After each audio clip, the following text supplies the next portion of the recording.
नमस्कार friends. Career unlock या YouTube चॅनलवरती आपल्या सर्वांचं स्वागत आहे. तर आपले जे ॲग्रिकल्चरची सीरीज जे चालू आहे, त्यामध्ये जे आहेत आणि जे साधारण बॅकग्राऊंडमधून आलेली आहेत, अचिव्हमेंट्स आहेत, मार्गदर्शी त्यांचे अनुभव ऐकत आहोत आणि तुमच्यापर्यंत पोहोचवत आहोत. तर आजच्या आपल्या या पॉडकास्टमध्ये एक माझी विद्यार्थिनी आहे, ऋतुजा राजपूत. तिचं ठेवण्यामागचा उद्देश असा, की तिने जवळपास 5 वेगवेगळ्या पोझिशन्स किंवा जॉब ॲक्वायर केलेले आहेत आणि त्यामध्ये तिचं एक कौतुकाची गोष्ट म्हणजे ती ग्रॅज्युएशनमध्येच असताना RBIमध्ये पण तिचं सिलेक्शन झालं होतं. पण तिला असं एक कॉन्फिडन्स होता की मी अजून चांगलं करू शकते. त्यामुळे तिने अजून परत पुढच्या एक्झाम्स साठी तिने प्रिपरेशन सुरू केलं होतं. तर त्यामध्ये आपल्याला तिचे काय काय अनुभव आहेत, कारण पहिल्या पॉडकास्टमधले प्रत्येक हा स्टुडंट त्याच्या त्याच्या पद्धतीचं म्हणजे त्याची पद्धत असते अभ्यास करण्याची किंवा त्याची एक दृष्टिकोन असतो अभ्यासाकडे बघण्याचा. तर हिचा थोडा वेगळा दृष्टिकोन आहे अभ्यासाचा. तर ऋतुजा, तुझे अनुभव शेअर करण्यासाठी आम्ही तुला या पॉडकास्ट चॅनलमध्ये इन्व्हायटेड आहे आणि तुझं या पॉडकास्टमध्ये खूप स्वागत आहे. थँक्यू मॅम, तुम्ही मला तुमच्या पॉडकास्टमध्ये बोलवलं आणि मला ही संधी दिली तुमच्या पॉडकास्टमध्ये बोलण्याची आणि मुलांना माझे विचार सांगण्याची. त्याबद्दल खरंच थँक्यू. आणि मी जसं तुम्हाला सांगितलं की जी मुलं हुशारच असतात ऑलरेडी किंवा त्यांना सगळ्या सुखसुविधा मिळाल्या असतात, तर त्यांचे सक्सेस रेट येण्याचे चान्सेस जास्त असतात. परंतु या सिरीजमध्ये सगळी मुलं जी आहेत ती अत्यंत साधारण परिस्थितीतून पुढे आलेली आहेत आणि त्यांच्या मेहनतीवरती त्यांनी त्यांचं अस्तित्व तयार केलेलं आहे. तर ऋतुजासुद्धा एका खेड्यागावातूनच आलेली मुलगी आहे. आज तिच्या गावामध्ये ती एक इन्स्पिरेशनल म्हणून तिच्याकडे लोक पाहतात. तिच्या आईवडिलांना खूप त्याचा अभिमान आहे. ऋतुजा, तर मला हे विचारायचं तुला की तू करिअर क्षेत्र निवडताना 12वीच्या नंतर ॲग्रिकल्चरच का निवडलंस किंवा ॲग्रिकल्चरच का, त्याची काय स्ट्रेंथ आहे? मॅम, जसं 11वी-12वीमध्ये सगळ्यांनाच असं वाटतं की मी काहीतरी करायला पाहिजे भविष्यामध्ये. तसं मलाही वाटायचं की मी डॉक्टर, इंजिनियर असं काहीतरी करायला पाहिजे. म्हणून मी 11वीला नीटचे क्लासेस पण केले. पण कदाचित माझे एफर्ट्स तिकडे कमी पडले असतील तर ते माझं होऊ नाही शकलं. मी CET दिलेली होती, त्याच्या थ्रू माझा इकडे नंबर लागला ॲग्रिकल्चर कॉलेजला.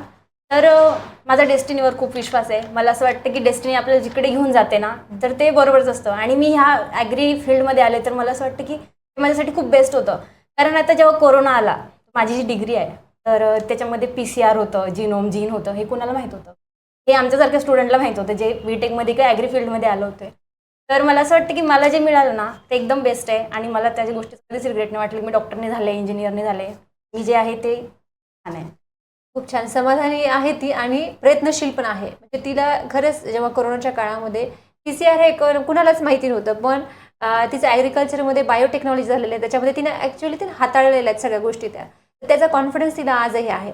तर तुला जे परीक्षा म्हणजे एक तुझं आहे म्हणजे तिच्या क्लासमध्ये किंवा तिचं ग्रॅज्युएशन असेल किंवा तिचं जे ट्युशन क्लास असेल, तर त्या क्लासमध्ये तिची एक वेगळी ओळख यामुळेच आहे की तिने खूप सारे पोझिशन्स, मल्टिपल पोझिशन्स काढलेले आहेत. तर त्याची तयारी कशी करावी याच्याबद्दल मुलांना मार्गदर्शन कर. मॅम, जेव्हा मी ग्रॅज्युएशनला होते तेव्हा मी खूप विचार केला की ग्रॅज्युएशनमध्ये पुढे काय करता येईल. पण मला तिकडे एक स्पेसिफिक म्हणजे मला सॅटिस्फाईड असं उत्तर नाही मिळालं आणि जे होतं त्याला थोडा वेळ लागत होता आणि मला लवकर जॉब पाहिजे होता, जसं की सगळ्यांनाच आजकाल पाहिजे असतो लवकर जॉब. तर मग मला माझी जी रूममेट होती तिने सांगितलं की बँकिंग क्षेत्रामध्ये तू आहे, तर तिकडे लवकर तुला जॉब मिळेल. 6 महिने तू अभ्यास करशील, वर्षभर करेल तर तुला मिळून जाईल. तर मग मी इकडे आले आणि मग इकडे आल्यावर मला समजलं की IBPS आणि RRB अशा एक्झाम कंडक्ट करतात. त्यांच्या नोटिफिकेशन आता जुलै-ऑगस्टमध्ये येतात. तर मग मी ते फॉर्म भरायला सुरुवात केली आणि तसं मी इकडे बँकिंग क्षेत्रात आली. तर तुम्हाला कदाचित माहिती नसेल विद्यार्थ्यांना की जे बँकिंग आहे त्याच्यामध्ये ॲग्रिकल्चरच्या पण काही पोझिशन्स असतात. तर ऋतुजा, त्या काही पोझिशन्सबद्दल थोडं काही सांगता येईल तुला? येस मॅम, ॲग्रिकल्चरमध्ये एक स्पेशलिस्ट ऑफिसर म्हणून, बँकिंगमध्ये एक स्पेशलिस्ट ऑफिसर म्हणून पोस्ट असते. मध्ये IT आणि ॲग्रिकल्चर ह्या दोन्हीसाठी त्या पोस्ट असतात.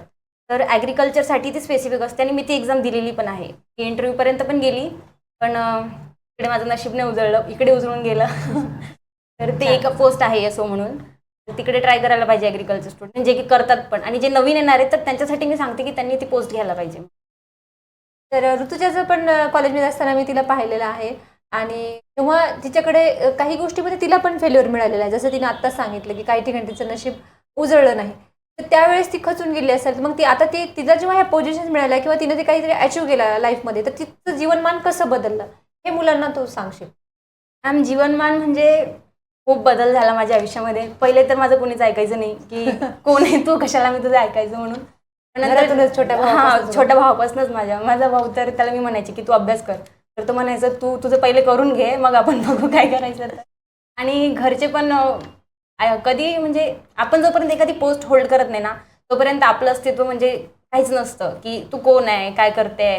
पण जेव्हा आपण एक पोस्ट मिळवून घेतो तर तेव्हा सगळ्यांना वाटतं की हां, हिच्यामध्ये काहीतरी दम आहे सांगण्यासारखा आणि ही विचार करून काहीतरी गोष्ट सांगते. आता माझे काका आहेत, तर त्यांची एक मुलगी तिचा 10वी झालं, तर ते मला विचारत होते की आता हिला काय करायचं, तर तिची हाईट वगैरे चांगली, तिला म्हटलेलं पोलीसमध्ये टाकू. तर काका म्हटले की हां, आता दीदी जे बोलेल ना तेच करायचं. तर असं आयुष्य खूप बदलून जाते कधी पोस्ट मिळाली की, आणि विचार पण खूप पॉझिटिव्ह होऊन जातात. पाहिलं मुलांनो, power of education, power of your hard work. तर नक्कीच तुम्हाला याच्यातून संदेश मिळाला असेल की छोटा भाऊ सुद्धा तुमच्या बोलण्याला व्हॅल्यू देत नाही, पण जेव्हा तुमच्याकडे काही गोष्टी येतात तेव्हा तो बरोबर तुमच्या गोष्टी ऐकतो. त्यानंतर तू विद्यार्थ्यांना काय सल्ला देशील, जे मुलं प्रिपरेशन करतायत, तर काय असेल? मॅम, मी त्यांना एकच सल्ला देईल की खूप असं आयुष्यामध्ये ना खूप अशी वेळ येते की आपण खूप खचून जातो, असं वाटतं की आता अभ्यासच नको करायला पाहिजे. वाटतं की आता बस यार, किती किती अभ्यास करणार आपण. पण नाही, एक माझ्या आयुष्यात तर असं होतं की फसले मी खूप वेळा, पण माझ्याकडे दुसरा ऑप्शनच नव्हता. कारण पाहिजे तर सरकारी जॉबच पाहिजे, नाही सरकारी जॉब तर मग काय करणार. लग्न लग्न माझ्याकडे ऑप्शनच नव्हता, तर सरकारी जॉबच होता. आणि मुलांना मी तेच सांगेल की आयुष्यात तुमचं दुसरा काहीच ऑप्शन नाही ना, तर तुम्हाला अभ्यासच हा पर्याय आणि तुम्हाला तोच करावा लागेल. आणि अभ्यासामुळे खूप आयुष्य बदलून जातं. तुम्हाला किती दिवस अभ्यास करायचा, जर 2 महिन्यावर एक्झाम आहे तर तुम्हाला फक्त 2 महिने अभ्यास करायचा आणि बाकी आयुष्य म्हणजे जगायचं आहे ना. तर तुम्ही तेवढाच विचार करा की अरे 6 महिनेच तर अभ्यास करायचा आहे. तेवढा जर आपण विचार केला ना की आपण अभ्यासाकडे बरोबर वळतो आणि फोकसने आपण अभ्यास करू शकतो. तर मला हे विचारायचं आहे की हे प्रिपरेशन करताना क्लासेस लावले पाहिजे का नाही लावले? हो मॅम, खूप जणांना हा प्रश्न पडतो की क्लासेस लावले पाहिजे की नाही लावले पाहिजे. तर माझं मत आहे की क्लासेस तर लावले पाहिजे, कारण क्लासेसपेक्षा आपल्याला एक मेंटरची जास्त गरज असते की जे त्या फील्डमधून पहिले गेलेले असतात. ते आपल्याला एक प्रॉपर पाथ दाखवतात, प्रॉपर गाईड करतात. ते आता आता खूप जण म्हणतात की ते अर्जुन होते, धनुर्धारी होते, कर्ण होते, त्यांच्यासोबतचे त्यांचे भावंड होते. त्यांना पण तर शिक्षेची गरज पडलीच ना, त्यांनाही गाईडन्सची गरज पडली. द्रोणाचार्याने त्यांना गाईड केलं. एकलव्य होते ते ते लपून क्लासेस बघायचे, तर म्हणजे त्यांना पण गरज पडलीच. Yes, तर definitely. आपण तर मग त्यांच्यासमोर काहीच नाही. आपल्याला पण क्लासेसची गरज आहे. क्लासेसपेक्षा आपण म्हणू शकते प्रॉपर मेंटरची आणि एक प्रॉपर गायडन्सची आपल्याला गरज आहे. त्याच्यामुळे आपण क्लासेस जायला खूप पाहिजे. सुंदर उदाहरण देऊन ऋतुजीने पटवून सांगितलंय की एक त्याच्यामध्ये अजून एक ॲडिशनल असं होतं की तुम्हाला एक शिस्त राहते. तुम्ही ठरवलेल्या दिवशी टायमाला हां. जाणे येणे, किंवा तुम्हाला एक स्पर्धा कळते किंवा किती स्पर्धा आहे, किती मुलं माझ्या पुढे आहेत, मी किती मागे आहे. एकट्या तयारीमध्ये तो एक ड्रॉबॅक आहे. तरी पण काही मुलं स्वतः तयारी करतात, त्यांच्यामध्ये खूप एक वेगळं पोटेन्शियल असतं. पण ऋतुजाच्या सजेशननुसार की क्लासेस जॉईन करायला पाहिजे. त्याच्यानंतर आहे ऋतुजा, तू दिवसातून किती वेळ द्यायची, म्हणजे लाईक डिग्रीचा अभ्यास आणि हे, कारण तुझं डिग्रीचा पण परफॉर्मन्स खूप चांगला होता, तर हे दोन गोष्टी कशा मेंटेन करायच्या किंवा वेळ कसं नियोजन कसं केलं? मॅम, डिग्रीमध्ये तर मी बँकिंगबद्दल विचार केलेला नव्हता. तर मी डिग्रीमध्ये डिग्रीचाच अभ्यास केला. पण लास्ट इयर जेव्हा मला समजलं की बँकिंग हा काहीतरी प्रकार असतो आणि तिकडे आपल्याला जायचं आहे, तर मग मी तेव्हा क्लासेस लावले होते. जे ऑनलाईनच होते, पण मी रेकॉर्डेड क्लासेस केले. तर जेव्हा प्रोजेक्ट होता लास्ट इयरला मी ते केलं. कोविड होता आणि त्या कोविडचा खूप चांगला फायदा झाला मला, कारण क्लासेस करता आले आणि कॉलेजच्या एक्झाम तर ऑनलाईनच होत्या. त्याचा पण मी केलाच अभ्यास. आणि तिकडे कसं ऑनलाईन होतं, तर त्याच्यामुळे एवढं काही हे वाटलं नाही कॉलेजचं. आणि क्लासेस पण मी रेकॉर्डेडच केले आणि झालं मग. बरं, तुला काय वाटते की तू काय काय चुका करत गेलेली आहेस, त्या चुकांमधून आमच्या मुलांना काही ना काही मेसेज मिळेल आणि त्यांचा वेळ वाचेल. त्या चुका मुलांना सांग. हो मॅम, माझ्या चुका म्हणजे तर सगळ्यांकडून चूक होतात. मी कुठून सुरुवात करू मला समजत नाही. मी पहिले तर मी फोकस नव्हते. माझं एक गोल नव्हतं प्रॉपर की मी काय करू. जेव्हा मी तुम्हाला सांगितलं 11वीत तर मला डॉक्टर करायची होती, इंजिनिअरिंग करायची होती. मग मी ॲग्रीकडे आले, पण त्याचा मला काही रिग्रेट नाही आहे. नंतर मला असं वाटलं की आपण आता UPSC मी डायरेक्ट UPSC कसं करणार ना. पप्पा म्हणे तू एक फाउंडेशन तयार करून, एक स्ट्रॉंग फाउंडेशन जिथून ते हलणारच नाही. मग म्हटलं ठीक आहे, UPSC तर असं नाही की मी करू नाही शकत. सगळेच करू शकता, मी पण करू शकत होते, करेल पण. पण नंतर मग असं वाटलं की तिकडे चान्सेस कमी नाही झालं तर मग काय करणार. एवढे 2 वर्ष 3 वर्ष नाही झालं, बँकिंगकडे आले. आणि बँकिंगमध्ये करता करता मला असं एक फोकस ठेवला मी तिकडे. आधी मी ॲग्रिकल्चर पण करायची, जनरल पण करायची. मग ॲग्रिकल्चरचं कसं इंटरव्ह्यूपर्यंत गेली, इंटरव्ह्यू झालं नाही. जनरलचं इंटरव्ह्यूपर्यंत गेली, इंटरव्ह्यू झाला नाही. मग तुम्हालाच एकदा कॉल केला होता, तुम्ही सांगितलं होतं की तू 2 नावेमध्ये पाय नको ठेवू. मग मी एका नावेमध्ये सवार झाली, जनरलचा अभ्यास केला आणि मी पोस्ट मिळवली. मला मुलांना असं सांगायचं की तुम्ही एका वेळेला 2 पोस्टचा अभ्यास नका करू. सगळं सिलेबस जरी सेम असेल पण तो सिलेबस खूप फास्ट आहे ना, तर तुम्ही एकच तुमचं ध्येय ठरवा आणि त्याच्यानुसारच चाला. हा खूप मोलाचा सल्ला दिला. हे सगळ्यांकडनं ही चूक होत राहते. मुलांना सगळंच करायचं आहे, बरोबर आहे, सगळं करायचं आहे, पण तुमचा फोकस एकावर असेल. म्हणजे मी बऱ्याचदा मुलांना उदाहरण सांगते की जेव्हा तुम्ही पाण्यासाठी बोर मारत असाल तर एका ठिकाणी थोडं थोडं उकरत गेलं तर पाणी सापडणार नाही. एकाच ठिकाणी डीप तुम्हाला जर गेला तर काही चान्सेस सापडतात. आणि एक ऋतुजाने मेन्शन केलं नाही तिची चूक की तिने फार उशिरा डिसाईड केलं की तिला करिअरमध्ये करायचं काय, म्हणजे लाईक लास्ट इयरपर्यंत. तिने जर आधी सुरुवातीपासून तिच्या डोक्यात ते आलं असतं तर कदाचित तिचा वेळ वाचला असता. जास्त वेळ नाही घेतला तिने, पण अजून थोडं अर्ली झालं असतं. पण त्याच्यामध्ये तिची पण काही चूक नाही, कारण त्या त्या वेळेला जर गायडन्स जसं आता आपण ही सिरीज सुरू केली तर तुम्हाला वेळेत कळलं तर तुम्ही ऑलरेडी प्रिपेअर राहणार. तसं तिला कदाचित तिचा पण दोष नाही, त्यावेळेला ते मार्गदर्शन न मिळाल्यामुळे तिला थोडा उशीर झाला. त्यानंतर ऋतुजा, तुला एक विचारायचं की तू खचल्यानंतर काय काय केलंस?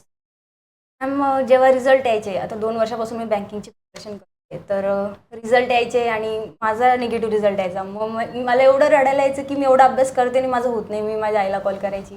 माझी आई मला तिकडनं खूप असं धैर्य द्यायची की नाही, होऊन जाईल, होऊन जाईल, तुझं नाही होणार तर कुणाचं होणार. माझी आई बोलायची नाही तो कोण.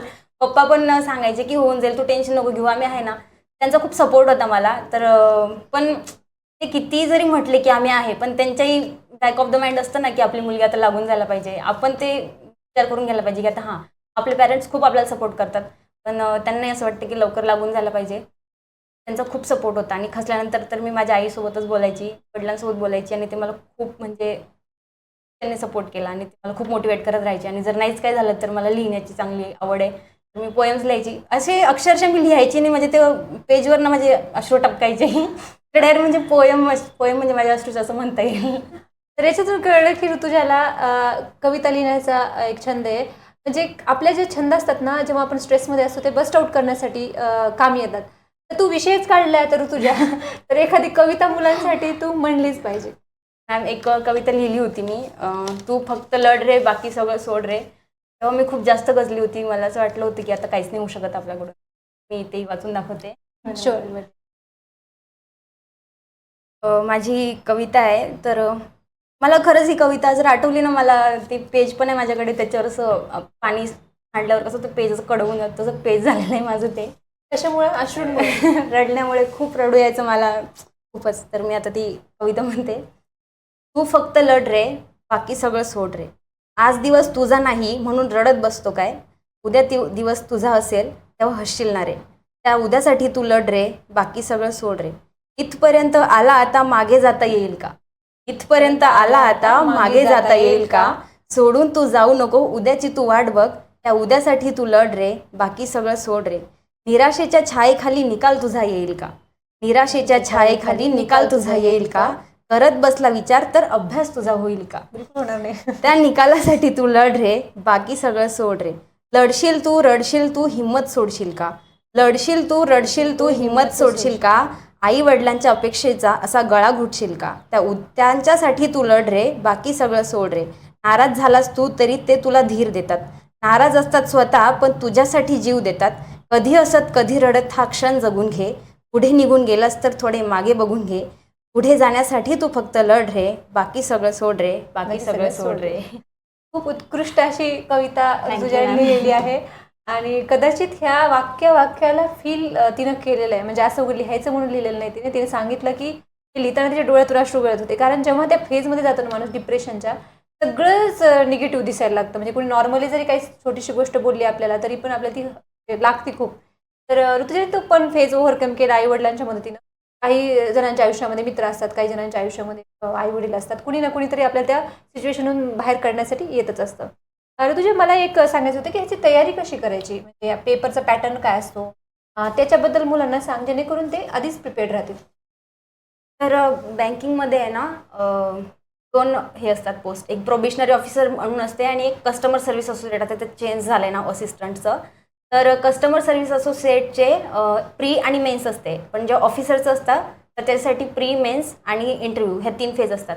तर प्रीमध्ये कॉन्ट, एल-आर आणि इंग्लिश असतं दोन्ही, कस्टमर सर्व्हिस असोसिएट आणि प्रोबेशनर ऑफिसर दोघांसाठी. आणि मेन्समध्ये जनरल अवेअरनेस असतं आणि कॉन्ट, एल-आर, इंग्लिश हे 4 असतात. आणि ऑफिसरसाठी पण हेच असतं, पण त्याच्यामध्ये एक ॲड करतात ते डिस्क्रिप्टिव्ह म्हणून. त्याच्यामध्ये एक लेटर रायटिंग असतं आणि एसे रायटिंग त्याच्यामध्ये असतं. आणि त्याच्यानंतर हे झालं POचं. तर आणि IBPS PO जी एक एक्झाम कंडक्ट करते आणि एक RRB म्हणून आहे, रिजनल Yes, रुरल बरोबर. बँकचं, महाराष्ट्र ग्रामीण बँकेसाठी. तर त्याच्यामध्ये पण क्लर्क आणि ऑफिसर असं आहे. तर क्लर्कमध्ये प्री आणि मेन्स आहे आणि ऑफिसरसाठी पण प्री मेन्स आणि इंटरव्ह्यू आहे. तर प्री तर सगळ्यांचा सेमच सिलेबस असतो, क्वांट LR इंग्लिश, आणि मेन्ससाठी त्याच्यामध्ये एक ॲड असतं कम्प्युटर अवेअरनेस आणि जनरल अवेअरनेस. तर कम्प्युटर अवेअरनेस केलं तर आपण ते काढू शकतो. सगळा अभ्यास प्रॉपर केला, फक्त एक ॲडिशनल म्हणून कम्प्युटर अवेअरनेस RRBमध्ये असतं. तर ते तिने थोडक्यामध्ये सुपरफिशियली सांगण्याचा प्रयत्न केलेला आहे. तुम्हाला काही शंका असतील तर तुम्ही कॉमेंटमध्ये विचारू शकता. आपण त्याचं बिलकुल निरसन करण्याचा प्रयत्न करूयात. तर ऋतुजा, तू आत्ता सांगितलंस तुझ्या हॉबीबद्दल वगैरे सगळं सांगितलंस आणि हा तुझा म्हणजे छान म्हणजे कडू-गोड प्रवास तू सांगितलास. तर या प्रवासामध्ये तू खूपदा खचली, वर आली. तर याच्यामध्ये तुला कुणाकुणाला धन्यता मानायची आहे, की त्यांनी तुला म्हणजे कदाचित त्याने हा व्हिडिओ पाहिला तर त्यांना वाटेल की चला आपलंही नाव त्याच्यात आहे. तर कोण आहे तुझ्या सक्सेसमध्ये? मॅम, आपला जो फेल्युअर असतं त्याच्यामध्ये आपणच जबाबदार असतो पूर्णपणे. Yes, आपण correct. त्याला कुणीला हे नाही देऊ शकत दोष की तुझ्यामुळे हे झालं, पण आपल्या सक्सेसमध्ये खूप जणांचा वाटा असतो. फार म्हणजे आपण ज्यांच्या रूममध्ये राहतो, आपण जरी पैसे देत असतो पण आपण राहतोय ना, त्यांचा एक वाटा असतो. मेसवाल्यांचा पण खातोय, त्यांचा एक आपल्या सक्सेसमध्ये वाटा असतो. जो जो आपल्याला म्हणजे लिहिण्यासाठी जो आपल्याला पेन आणून देतो दुकानातून, त्याचाही आपल्या सक्सेसमध्ये वाटा असतो. माझा भाऊ मला काही बोलत असेल पण त्याच्या बोलण्याने मला मोटिवेशन आलं ना, त्याचाही वाटा भाऊ ऐक रे तू. सक्सेसमध्ये.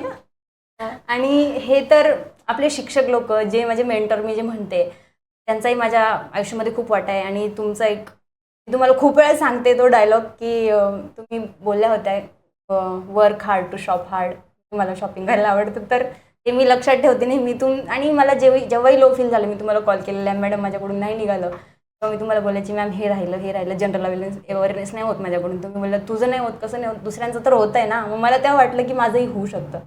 तर तुमचाही मला खूप सपोर्ट झाला. आणि मेन म्हणजे माझे आईवडील, त्यांनी मला खूप सपोर्ट केला. म्हणजे त्यांनी माझं ना जे स्ट्रगल आहे त्याचं प्रत्येक प्रत्येक स्थान म्हणजे प्रत्येक पॉईंट बघितलेला आहे. मी कुठे खचले, रडले, काय झालं माझ्यासोबत. जेव्हा माझी 1 जानेवारीला माझा रिझल्ट गेला होता 0.09नी, तर तेव्हा मला असं वाटलं होतं का रे, मार्क असतात का हे 0.09, ह्यानी पण पेपर जातो का. म्हणजे जेव्हा आपण डिग्रीला असतो ना तेव्हा आपल्याला 5 मार्काचा ग्रेस मिळतो. ते 5 मार्क आताच वाटतात किती आहेत ते 0.09 बघितल्यावर. तर माझ्या सक्सेसमध्ये खूप जणांचा वाटा. आणि मी सगळ्यांना थँक्यू बोलेल की तुम्ही मला सपोर्ट केला आणि मी इथपर्यंत पोहोचले. तर खरंच थँक्यू मॅम, तुम्हाला पण थँक्यू.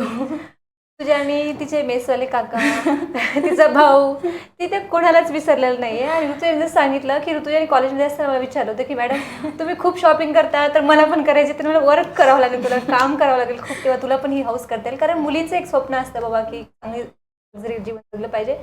तर ऋतुजा, मी तुला अजून काही वर्षानंतर खूप मोठ्या पोझिशनवर पाहणार आहे. कारण ऋतुजाने अशा पोझिशन्स घेतल्या आणि सोडल्या बऱ्याचशा. तर मला अजूनही वाटते की ती अजून काही चांगलं मिळालं की ती हे सोडलं आणि त्याची तयारी करेल. तर तुझा हा जो कॅज्युअल टॉक होता ते मुलांना थोडंसं रिलीफ देईल की चला म्हणजे सक्सेस म्हणजे आपण खूप छान पद्धतीने हाताळू शकतो, फेल्युअर सुद्धा खूप छान पद्धतीने हाताळू शकतो. तर तुझ्याचा हे जे पॉडकास्ट आहे, मला असं सांगायचं की काहींचे रिलेटिव्ह चांगले असतात, काहींचे नसतात, की कधी होईल तुझं असं हां. वाईट तर बोलतात ना. ऋतुजा, तू एकदा मला फोनवरती म्हटली होती मॅडम काही फॅक्टर्स आहेत की जे खूप इन्फ्लुएन्स करतात माझ्या लाईफमध्ये. तर ते काय फॅक्टर होते ते मुलांना कळते, कारण त्यांच्यासोबत पण हा प्रकार होत असतो. मॅम, खूप असं आपण बाहेर राहतोय ना, तर सगळ्यांना माहीत असतं की यांचा मुलगा बाहेर राहतोय म्हणून. ते सतत विचारत असतं की काय करते तुमची मुलगी. खूप म्हणजे दिव्याखाली अंधार असं आपण ऐकलेलं ना, त्यांच्या घरात काही नाही आहे, बरं दुसऱ्यांच्या घरात काय बघायचं आपल्याला. तर त्यांना असं वाटायचं की काय करते त्यांची मुलगी. ठीक आहे, त्यांची उत्सुकता साहजिकच आहे, विचारताय तर. पण जसे खूप जणांचे रिलेटिव्ह असतात ते असं म्हणतात की कधी लागेल तुमची मुलगी, कधी लागेल तुमची. सपोर्ट तर काही करत नाही, एक पैशाचाही करत नाही. Societal pressure. हां, तर ते असतं. पण माझ्या केसमध्ये तसं नाही आहे. माझे जे रिलेटिव्ह आहे, माझे काका, काकू, मामा, मामी, ते एवढे सपोर्टिव्ह आहेत. खूप जास्त म्हणजे त्यांचं नाव मला अंगाला शहार येतं की मला खूप छान फॅमिली मिळालेली आहे. माझे काका तर एवढे प्राऊड फील करतात की बापरे, माझी दीदी लागली, माझी दीदी लागली. त्यांनी तर सगळ्यांना, माझा जेव्हा पहिला रिझल्ट आला होता ना, सगळ्या गावाला त्यांनी पेढे वाटले होते. माझे काकू पण तशाच आहे. मामाने तर फटाके फोडले होते बार. पण खूप चांगले रिलेटिव्ह मिळाले. आणि ज्यांना नाहीत आहे, म्हणजे ते खूप विचारतात काय चालू आहे, त्यांच्याकडे निगेटिव्हिटी स्प्रेड करतात, तर त्यांच्याकडे लक्षच नाही द्यायचं. कारण त्यांना आपल्या आयुष्यातलं काहीच माहीत, म्हणजे आपल्या आयुष्याचा सुद्धा त्यांना माहीत नसतो. त्यांच्याकडे लक्ष देऊन काहीच फायदा नाही. बस एवढं महत्त्वाचा सांगायचं आहे. पॉईंट सांगितलं तुझ्याने. कारण बरेचसे मुलांना हे सोसायटल प्रेशर घेतात ते अंगावरती, किंवा हे काय म्हणतात, ते काय म्हणतात, ते काय म्हणतात. पण तिच्या केसमध्ये ती स्ट्रेंथ ठरली. कदाचित तुमच्या केसमध्ये ठरणार नाही, पण खचून जायचं नाही. बिलकुल कोणाकडे लक्ष द्यायचं नाही. आपल्या प्रवासामध्ये आपल्या आईवडील रिस्पॉन्सिबल आहेत. ते पैसे लावतात, ते सपोर्ट करतात, त्यांचाच विचार करायचा. बाकी कोणाचा विचार करायचा नाही. त्याने खूप सुंदर शब्दामध्ये साध्या सोप्या शब्दामध्ये मुलांना इन्स्पायर केलेलं आहे. आय होप की तुम्हाला हा पॉडकास्ट आवडला असेल. खूप धन्यवाद. Thank you ma'am, thank you so much.